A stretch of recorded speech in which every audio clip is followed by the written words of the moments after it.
السلام عليكم ورحمة الله وبركاته نحمد الله العظيم ونصلي على رسوله الكريم أما بعد அன்பான பெரியோர்களே, ஜமாத்தார்களே, அல்லாஹ்வின் கிருபையால் ஃபஜ்ருடைய தொழுகையை தொழுதுவிட்டு குர்ஆனின் விளக்கங்களை தெரிந்து கொள்வதற்காக நாம் அமர்ந்திருக்கிறோம்.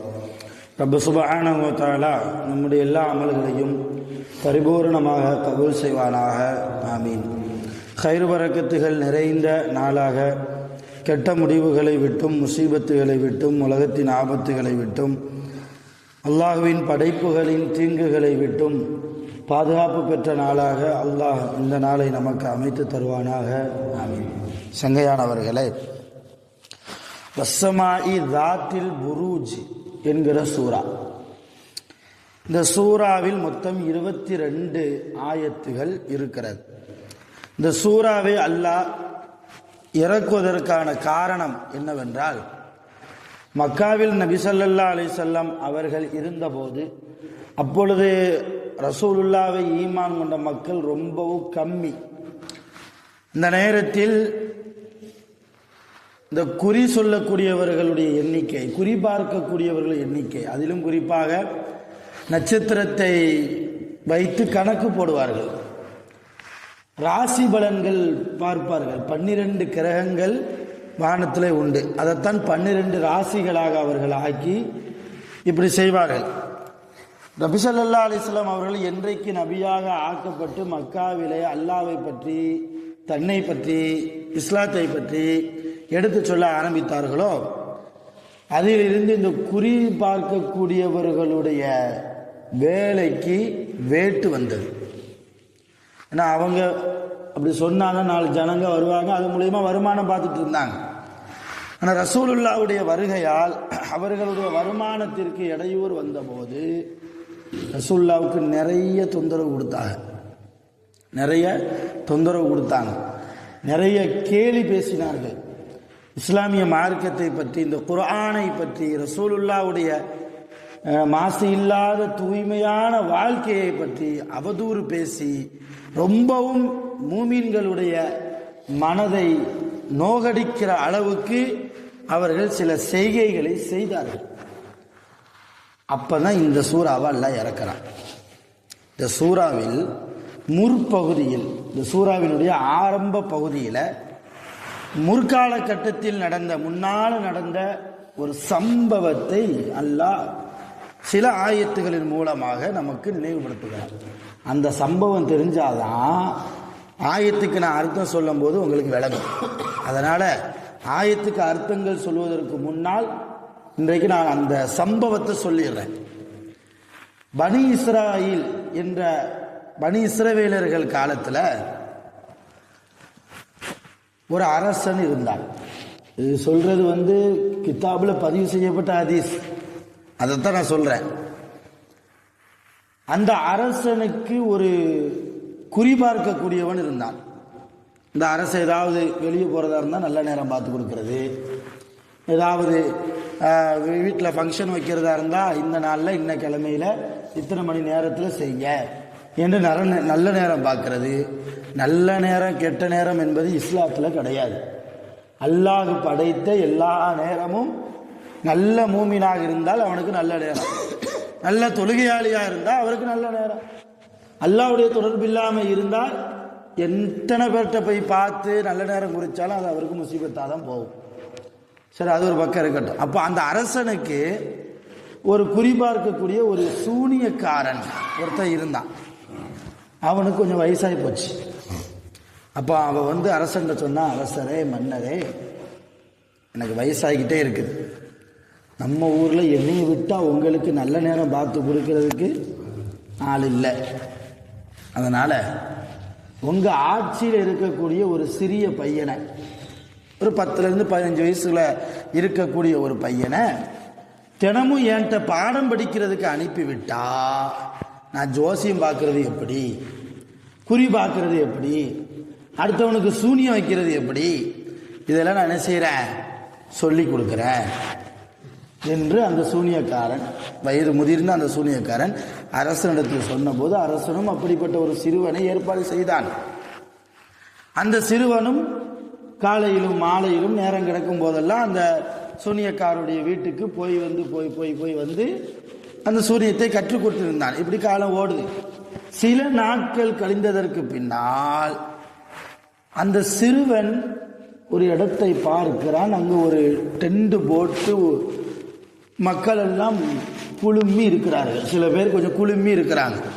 அந்த சிறுவன் பார்க்கிறான், அந்த இடத்துல யாரோ இருப்பது போன்று தெரிகிறது, மக்கள் கூட்டமாக இருக்கிறாங்களே, என்னன்னு போய் பார்த்துட்டு போகுமே.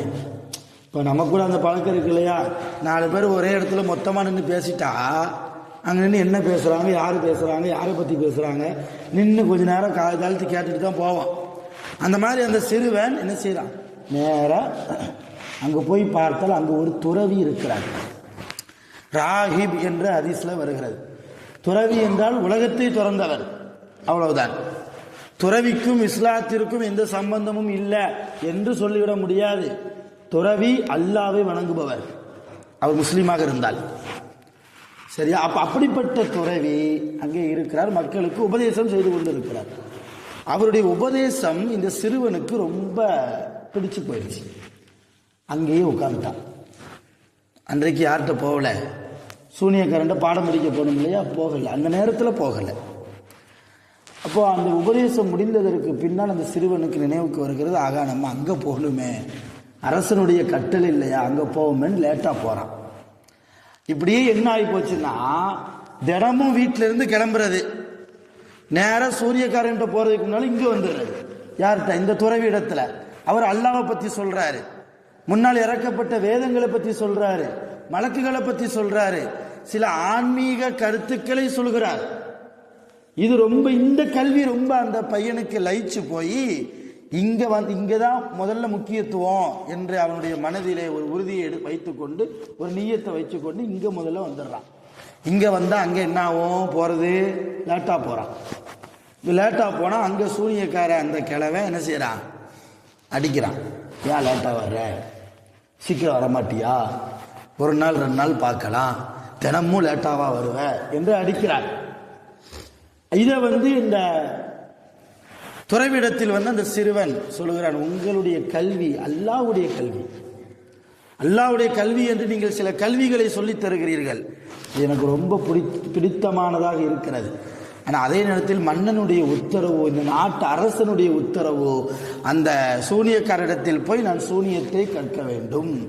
ஆனால் உங்கள்கிட்ட போகிறதுனால எனக்கு அடி விழுகுது, உங்கள்கிட்ட இருந்து போகிறதுனால எனக்கு அடி விழுகுது, என்ன செய்ய அப்படின்னு அந்த துறவிடத்தில் ஆலோசனை கேட்டபோது துறவி கொஞ்சம் சமாதானப்படுத்துறாரு. சின்ன பையன் தானே, இங்கேயும் வராமல் விட்டுறக்கூடாது, அங்கேயும் போய் அடி வாங்கவும் கூடாது. இப்போ என்ன வழி, பரவாயில்லப்பா, அல்லாஹ் உனக்கு ரஹ்மத் செய்வான், பரக்கத் செய்வான், எல்லா வகையிலும் அல்லாஹ் உன் பக்கம் நிற்பான் என்றெல்லாம் துவா செய்கிறார். அது அந்த பையனுக்கு ஒரு ஆறுதலாக இருக்குது. இப்படி நாள் கடக்க அவன் அந்த ஒரு நாள் சூனியக்காரிடத்திலிருந்து அந்த பாடத்தை படித்து முடித்து விட்டு வீடு திரும்புகிற போது வீதியிலே ஒரு பிரம்மாண்டமான பிராணி, ஒரு விலங்கு நிற்குது. அது என்ன விலங்கு அப்படின்னு ஹதீஸ்ல வரல. சில இமாம்கள் அதை சிங்கம் என்று சொல்கிறார்கள். அது என்ன விலங்குன்னு தான் வருது, பிராணி. அப்ப அப்படிப்பட்ட பிராணிக்கு பயந்து போய் மக்கள் எல்லாம் ஒதுங்கி போய் நிற்கிறாங்க. இப்ப இந்த சிறுவனுக்கு ஏற்கனவே ஒரு குழப்பம் இருந்தது. என்ன குழப்பம், இந்த துறவி சொல்லி கொடுக்கிறது தான் உண்மையான கல்வியா, அது அந்த சூனியக்காரன் சொல்லி கொடுக்கிறானே அது உண்மையான கல்வியா? ஆனா ரெண்டும் பழிக்கிற மாதிரி தான் தெரியுது சிறுவனுக்கு. அப்படி தோணுது, அப்படி ஒரு சந்தேகம். இப்ப என்ன பண்றது, எது உண்மை எது பொய், எது ஏமாற்று வேலை என்கிற பகுத்து அறியக்கூடிய திறன் அந்த சிறுவன்கிட்ட இல்லை. அப்ப நாள் ஓடுகிற போது அந்த நேரத்தில் தான் தெருவில் இந்த மாதிரி ஒரு விலங்கு பாதையை மறிச்சுக்கிட்டு நிற்கிது. இப்ப அந்த சிறுவன் நினைக்கிறான், ஒரு கல்லை எடுத்தான், அல்லாஹ்விடத்தில் பேசினான், யா அல்லாஹ், அந்த துறவி எனக்கு கற்றுத்தரக்கூடிய கல்வி உன்னுடைய கல்வியாக இருக்குமேயானால் நான் இப்போ இந்த கல்லை விட்டு அந்த பிராணியை எறிவேன், அந்த பிராணி இறந்து போக வேண்டும், அந்த விலங்கு இறந்து போக வேண்டும். அப்படி இறக்கவில்லை என்றால் நான் நாளையில இருந்து அந்த துறவிடத்தில் போக மாட்டேன் என்ன செய்ய மாட்டேன், போக மாட்டேன். அரசன் சொன்னது போல சூனியக்காரிடத்திலேயே போய் அந்த கல்வியை மட்டும்தான் நான் படிப்பேன் என்று அல்லாஹ்விடத்தில் மனதிற்குள்ளே பேசிக்கொண்டு அந்த கல்லை எறிந்தால் விலங்கு என்ன ஆயிடுச்சு, இறந்து போயிடுச்சு. அப்போ அவனுக்கு ஒரு முடிவு வந்தது, தெரிஞ்சிருச்சு இல்லையா? அப்ப இதுதான் சத்திய பாதை, இது ஏமாற்று பாதை. எது சூனியம் அப்படிங்கிறது ஏமாற்று பாதை, இது சத்திய பாதை. இந்த கல்விதான் நமக்கு வேண்டும் என்று சொல்லி அடுத்த நாளிலிருந்து இந்த சூனியக்காரன்ட்ட போறதையும் நிப்பாட்டிட்டான் இந்த சிறுவன். இது யாருடைய கேள்விக்கு வருகிறது? அரசனுடைய செவிக்கு போகிறது. அந்த சூனியக்கார கிழவர் தான் வந்து சொல்லுகிறார், அந்த பையன் ஒழுங்கா பாடம் படிக்க வர்றதில்லை அப்படின்னு சொல்லி. அப்போ அந்த சிறுவனை கூப்பிட்டு அரசன் கேட்கிற போது அந்த அரசனுக்கு சிறுவன் பதில் சொன்னான், என்னால் இனிமேல் அங்கெல்லாம் போக முடியாது, நான் வேற கல்வியை பயின்று கொண்டு இருக்கிறேன், கற்றுக்கிட்டு இருக்கிறேன். இந்த சூனியம் எனக்கு தேவையில்லை, இது அசத்தியமான கொள்கை, இதுதான் நான் படிக்கிற கல்விதான், அல்லாஹ் தான் கடவுள், நீங்கள் அல்லாதவைகளை வணங்கி கொண்டிருக்கிறீர்கள், அல்லாஹ்வை மட்டும்தான் இனிமேல் நானும் வணங்கப் போகிறேன், முடிந்தால் உங்கள் நன்மைக்காக நீங்களும் வணங்கிக் கொள்ளுங்கள் என்று அரசனுடைய அரசவையிலேயே அரசனுக்கு அறிவுரை சொன்னான் அந்த சிறுவன்.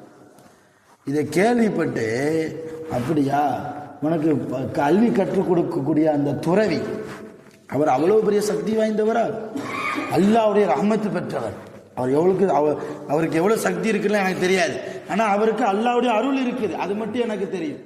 அப்படியா என்று சொல்லி அந்த சிறுவனுக்கு முன்னாலேயே அந்த அரசன் அந்த துறவியை அழைத்து, நீ அல்லாஹ்வை இனிமேல் வணங்கக்கூடாது, யாரை மட்டும்தான் வணங்கணும்,